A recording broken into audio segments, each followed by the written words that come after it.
చూడండి, వీళ్ళ మధ్యలో ఏం జరుగుతూ ఉంది. దేవుడు అంట ఆయన ఆత్మతో నింపి విచిత్రమైనటువంటి పనులు. ఈరోజు కూడా దేవుని యొక్క ఆత్మతో మనం నిండితే మనం కూడా విచిత్రమైనటువంటి పనులు చేస్తామండి. విచిత్రమైనటువంటి పనులు అంటే ఏంటి?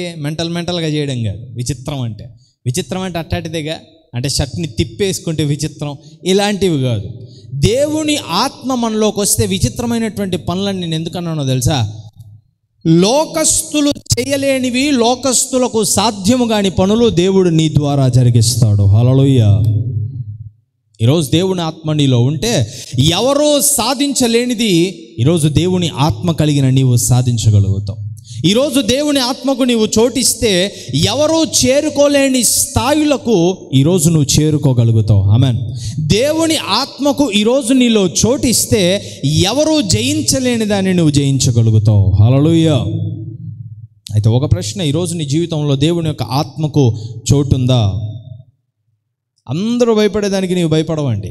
ఒక రకంగా చెప్పాలంటే బైబిల్ గ్రంథంలో షడ్రక్, మేషక్, అబేద్నెగోలు ఉన్నప్పుడు బబులోను దేశంలో నెబుకద్నెజర్ రాజు గారు ఒక పెద్ద విగ్రహాన్ని తయారు చేసి ఎవరైతే దీనికి మొక్కరో వారిని తీసుకొని వెళ్ళి నిప్పుల కుంపట్లు అగ్నిగుండంలో వేసేస్తాము అని చెప్తాడనమాట నెబుకద్నెజర్ రాజు. అయితే ఆ నెబుకద్నెజర్ రాజు ద్వారా ఇజ్రాయేలీలు పట్టబడి బబులోను దేశంలో ఉన్నారు. అయితే అందరూ దానికి భయపడి ఆ బొమ్మకు పూజించారు, కానీ షడ్రక్, మేషక్, అబేద్నెగోలు మాత్రం దానికి భయపడలా. ఆమేన్. దేవుని ఆత్మతో ఈరోజు నువ్వు నిండి ఉంటే అందరూ భయపడేదానికి నువ్వు భయపడవు.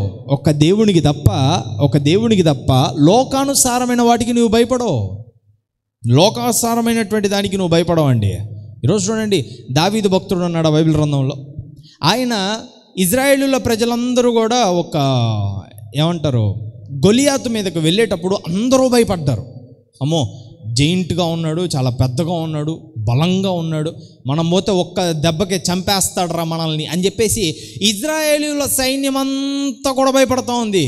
కానీ దావీదు భయపడకుండా వెళ్ళాడు, గెలిచాడు. ఆమేన్. అదొకటే కాదండి, దావీదంట తన గొర్రె పిల్లల జోలికి వచ్చినప్పుడు సింహాన్ని చంపాడంట, ఎలుగుబంటిని చంపాడంట. అయితే దావీదేమన్నా అజానుబాహుడా? ఏమన్నా వయసు పెద్దవాడా? లేకపోతే బలిష్ఠుడా? ఎత్తైన వాడా? పొడుగైన వాడా అంటే కాదు. కేవలము ఒక కైండ్ ఆఫ్గా చెప్పాలంటే యవనస్తుడు అని చెప్పాలి. 16, 17, 18 సంవత్సరాల వాడే గొలియాతునే కాదు చంపింది, ఆయన సింహాన్ని చంపాడంట, ఎలుగుబంటిని కూడా చంపాడంట. ఈరోజు నీవు దేవుని యొక్క ఆత్మతో నిండి ఉంటే, దేవుని యొక్క ఆత్మతో నిండబడి ఉంటే విచిత్రమైనటువంటి పనులు, గొప్ప పనులు దేవుడు నీ ద్వారా కూడా చేయిస్తాడు. దేవునికి స్తోత్రం కలుగును గాక. అందరూ భయపడేదానికి నువ్వు భయపడవండి. అందరూ నేను చేయలేను అనుకుంటున్న వాటికి నువ్వు భయపడవండి. దేవుని యొక్క ఆత్మతో నిండితే, దేవుని యొక్క ఆత్మతో నిండబడితే నువ్వు చేయగలుగుతావు. ఆమేన్. ఎందుకని ఆయన ఆత్మ అంత బలమైనది. హల్లెలూయా.